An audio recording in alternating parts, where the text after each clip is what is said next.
Welcome to the Disruptive Social Care Podcast with social care provocateur and social media queen Shirley Ayres and myself, Stuart Arnott, founder of Mindings, a service dedicated to bringing social media to the disconnected.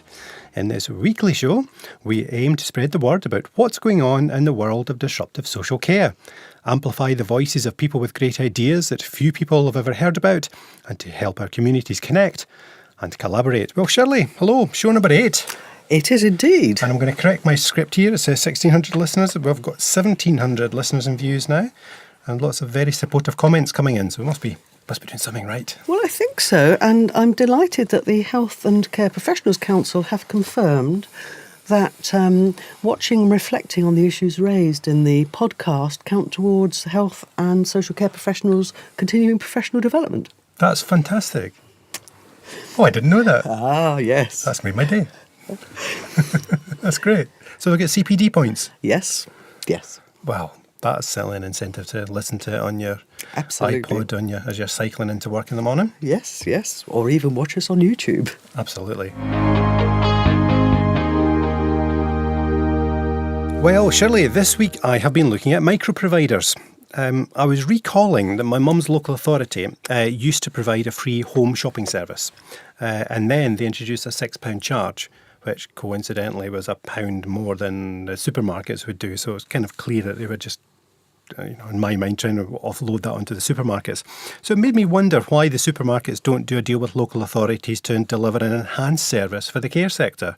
After all, they've got the existing infrastructure, the economies of scales, and it would be great corporate social responsibility. Because remember, we were discussing the other week about supermarket cafes becoming social hubs. Absolutely. So I thought it'd be a good idea to do.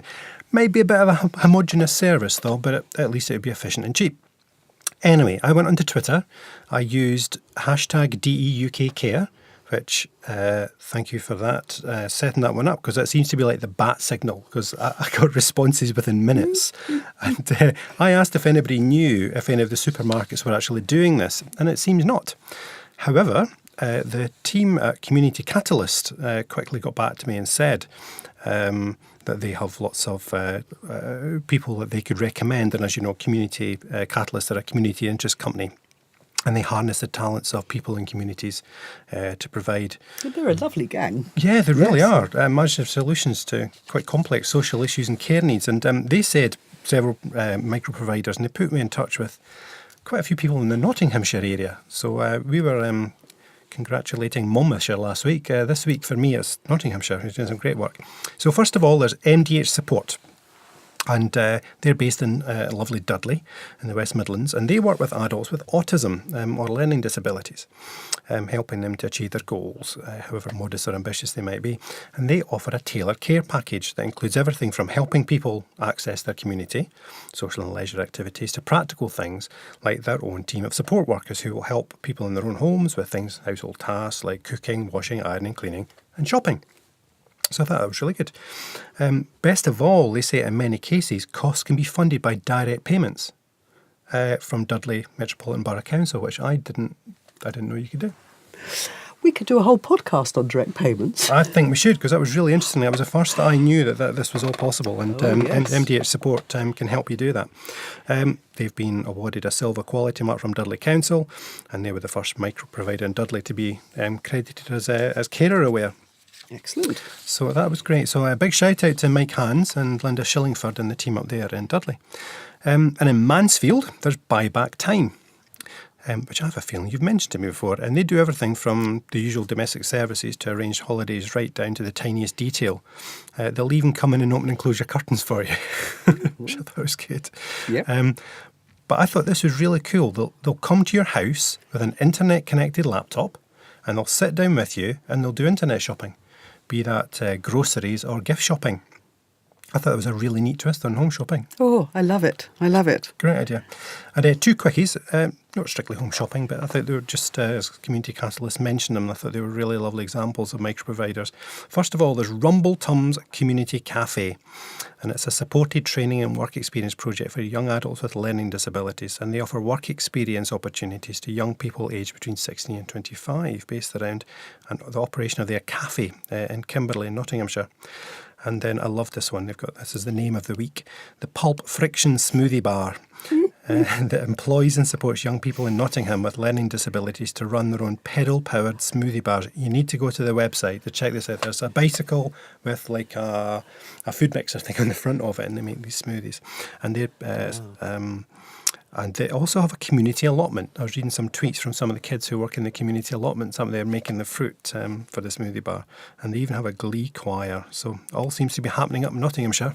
Well, there are so many innovations happening, and it's a discussion I've had with community catalysts about how people can access all these lovely little services that aren't necessarily registered with the Care Quality Commission, because they're not required to.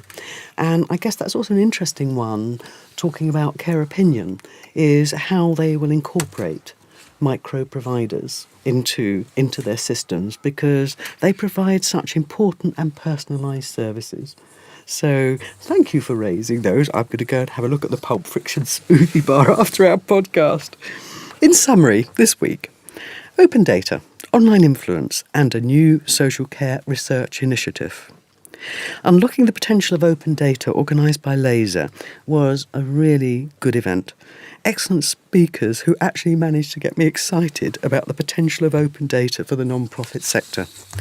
Definitely worth reading the presentations from the keynote speakers David Kane, All Roads Lead to Open Data, and Kieran Kirkland from the Nominet Trust, who introduced the new state-of-the-art review Open Data and Charities.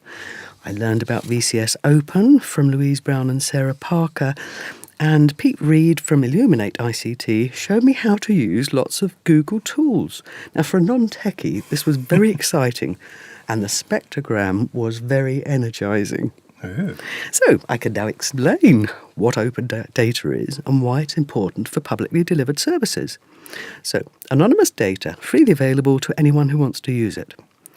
And an important point, actually, that ultimately data is only as useful as its analysis. And in the case of shared data, interpretations are ample and diverse. Laser, it's interesting, Laser, which is a technology charity, has been funded by Google to run a series of flagship events on pressing technology issues for the third sector. And it is worth looking at their programme, which runs until April 2013. And a quick mention for the Laser Charity Digital Survey, which is benchmarking how charities are using digital technology, with the closing date of the 31st of September. Talking about Monmouthshire, I attended the Online Influence Conference in Newport, Wales, and this was fascinating. I was so impressed with the energy and can-do approaches in Wales, and it was lovely to meet up with Paul Matthews, Helen Reynolds, Jay Burns 82 and Peter Fox 61, and of course Mark Schaefer, who I have previously cited as one of my social media influences. A lot of learning points, which could be summarised in a blog post, but some quick takeaways. The internet is a crowded space with lots of people and organisations shouting for attention. Network connectors, people who make knowledge comprehensible, and trusted intermediaries who signpost to information and resources have an increasing amount of value. And becoming an online influencer requires a strategic focus and an investment of time and resources. The social media tools may be free, but unless you know how to use them and understand the principles of social engagement, this could actually be quite a costly exercise. And that's not just about the financial cost, but it's also all the missed opportunities. Building an engaged community takes time and effort. Just broadcasting about what you're doing, asking people for retweets, and thinking that if you have a blog, people will come and read it, is not a sound basis for a communication strategy. So it's about quality, not quantity, and it's not about numbers. It's about the engagement that you actually do online. So it is more than your clout, cred, or peer index score and the number of Twitter followers you have. But it is one measure of influence, and certainly, should not be dismissed as a tool for reaching target audiences. Yes, it's about engagement. It's not about broadcasting. And online influencers are the new curators. Oh, I think so. Very much so. And I need to stop checking my cred score every day. It's becoming an obsession. Social Media Week has a real buzz, and there have been lots of interesting events, not only in London, but in Glasgow. And I'm really looking forward in the next podcast to feeding back about the debate happening with Mark 1 in 4 and Victoria Breton about whether public sector bodies and online activists can collaborate. Interesting. I look forward to that. Mark 1 and 4 and Victoria Betton are great. I really enjoy following them. Yes. So, now, particular interest of mine is obviously about evidence-based research. So I was interested to learn about a new research project, Creating an Impact, Social Care Evidence in Practice, collaboration between LSE and Research in Practice. And the project is aiming to look at 3 areas: exchanging evidence and practice around 2 key areas, the Care and Support White Paper and Long-Term Care, and exploring best practice methods for exchanging knowledge and making the case for research. Now, the project team are looking for people who work in social care who would like to contribute their experiences to the blog, and their first unconference is taking place on the 19th of October. So we're putting information up about that, thanks to George Julian. I also hope that links will be made with the Alliance for Useful Evidence and the Campaign for Social Sciences, both of which are also promoting the importance of research to inform policy and practice. Now, a great post in The Guardian: communicating impact is as important as measuring it. And effective communication is so important for all organisations delivering public services, which, is why the points made by Mark Schaefer about the importance of online influence are so relevant. And I'd also like to recommend reading The Great Divide at Paul Bromford, because the real challenge is digital literacy. It's not about being online. And he highlights the increasing number of people with smartphones who may not actually have a landline. And so, I think we're looking at great growth in smartphones, in mobile apps for the future. Huge market. Yeah. Well, I've got a few pieces here I was going to run through. First of all, a shout out to our friends at Casserole Club, who I saw on BBC Breakfast yesterday morning. It was lovely, wasn't it? That was a nice piece. I saw Mark's on there, and that was good. I'll put the link on there, onto the show notes as well, just in case anyone has missed it. John Bolton from Focus on Learning in Glenrothes in Fife, which is just along the road from where I grew up, alerted me to the Workforce of the Future event that was held on the 17th and 18th of September at Heriot-Watt University in Edinburgh. And the Scottish Social Services Council and the Institute for Research and Innovation in Social Services are working together to develop new solutions to the challenges facing the sector's workforce. So after a kick-off event in June, 107 ideas were submitted online and were whittled down to 20, and 5 were chosen on the day. So the 5 winning ideas included Dementia Diary, a way for people diagnosed with dementia to record and document their life and plan ahead. The Blether-in, I hope you know what a blether is, Scottish word meaning to chat. Oh, right. A blether-in, using Skype to create a network of nursery workers and improve children's learning. Wireless, pop-up offices for various community environments. Yours and Ours, time banking using an asset-based approach. And Positive Wiring, Positive People, an interactive resource developed by and for young people to educate them on the effects of abuse, neglect and stress on babies and children. So on December the 13th, the 5 ideas will be pitched to decision makers and organisations who will be asked to adopt one of the ideas and try it out. So good luck to the winners and all involved. Sounds like a terrific event. Yeah, I love hearing about all of these innovations. And of course, I have a particular fondness for Iris, who commissioned my report on the future of personalisation, service users, carers and digital engagement.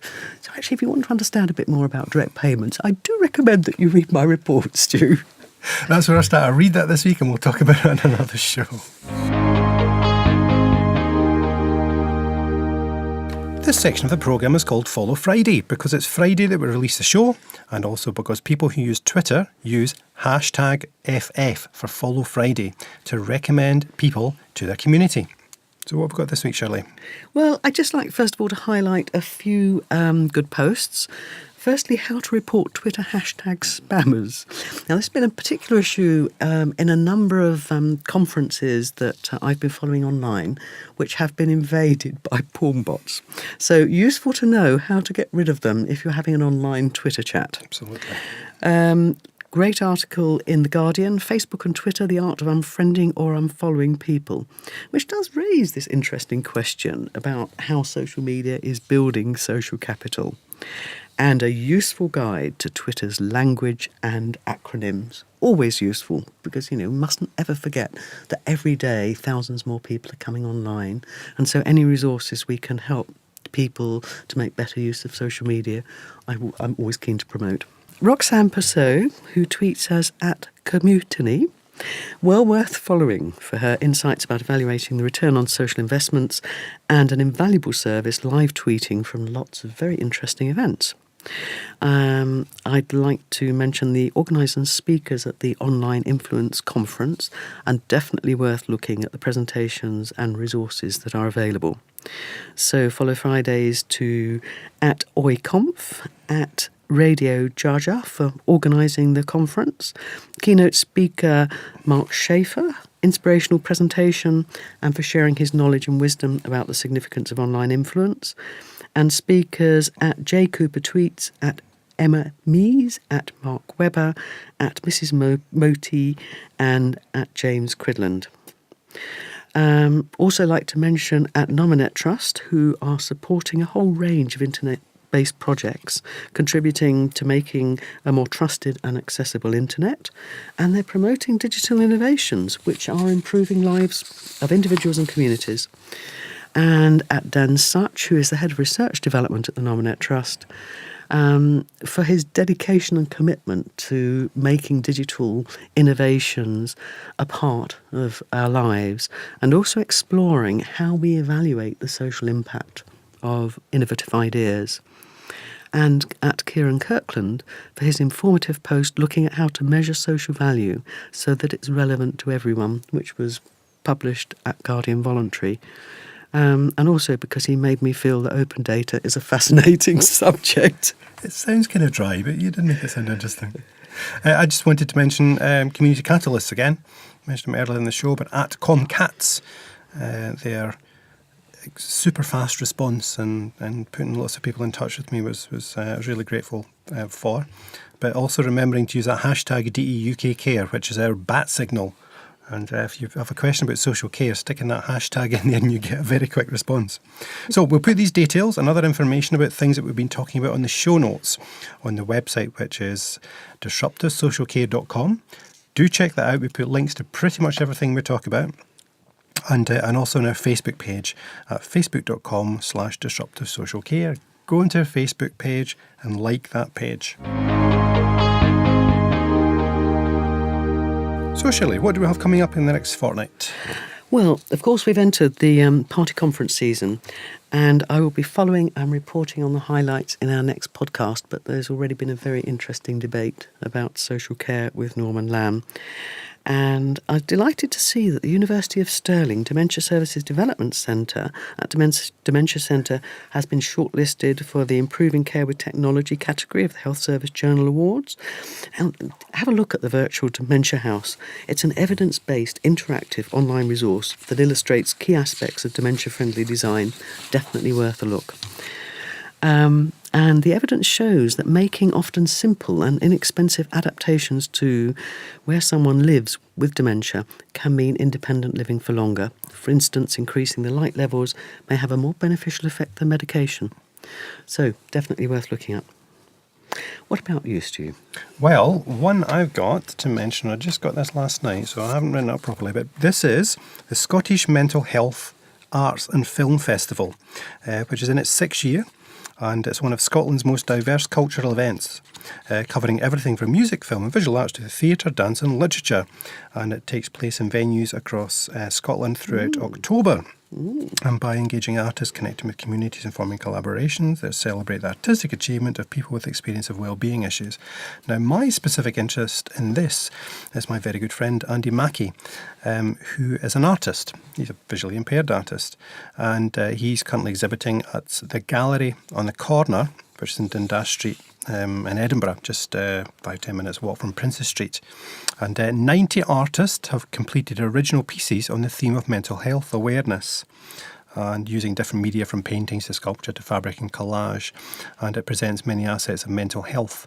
Some of the artists are disabled themselves, some have mental health issues, like Andy, who's actually, as I say, is a local artist, and he's been diabetic for 50 years, and he was diagnosed recently with diabetic depression. I didn't even know there was such a condition. Did you know about that? I didn't, but I can believe it. Yeah. Well, he says, with great support from the NHS, with psychiatrists and therapists, I've now settled into a positive regime which curbs the excesses of the condition and eases things such as anxiety attacks. And that is what the piece called Get Help represents, the transition that help as well as medication, physical exercise, mindfulness and support can bring to me at least. I'm very grateful to the difference it's made in my life, helped me to function and cope much better. And so when the invite to contribute to the exhibition came along, I jumped at the chance. And like Andy, each artist was invited to take a postcard piece of MDF board and create a piece of art on that basis. So it opens to the public on the Saturday, 29th of September. Details on the website. So do check that out. And there's a whole festival activities there at SMHAFF. That's the festival Twitter handle, and the gallery in the corner, Gallery OTC. So that's the main one I wanted to mention. And I've also got a knitting granny story for you, Shirley. So brace yourself. There's a mobile marketing event being held in London in October, and there's a list of 47 speakers who all seem to be talking about beer, sport, gambling, cars, pizza, travel, money and tech. And 3 women. 3 out of 47. From Coca-Cola, Carphone, Warehouse and Debenham. So at least the women can talk about shopping. Yes, wow. I've never seen such a gender imbalance in a speaker lineup. It's so bad. Yeah. So having half of the population of the planet ignored, do you think that they address seniors? I can tell you the answer for that is no. So 21.5 million people in the UK over 50, £175 billion of disposable income. That's 80% of the UK's private wealth. And they don't think that's a market worth addressing? Remind me, what was this conference? Mobile marketing. It's called the Mobile Show. And it gets worse. Is there a single person talking about accessibility? Not one. I mean, for starters, there are almost 2 million people in the UK living with sight loss, and that's not something worth discussing? I'm horrified. So anyway, the Mobile Show, we're not impressed. Nope. If you want Shirley Ride to come along and redress the balance, give us a call, but we're expensive because you have annoyed us. Absolutely, yes. Whew. Thank you for highlighting that, Stu. I'm now going to follow this with great interest. Well, that's it from us this week. We hope you enjoyed it. We certainly did. Do please help us spread the word. You can follow me at Shirley Ayres. And you can follow me at Minding Stew. And if you do tweet about the show, and please do, tell your communities, tell your friends, tell people who might be interested in the subjects we discuss and the interviews we bring along. And remember to use the hashtag DEUKCare. Until next time. See you then.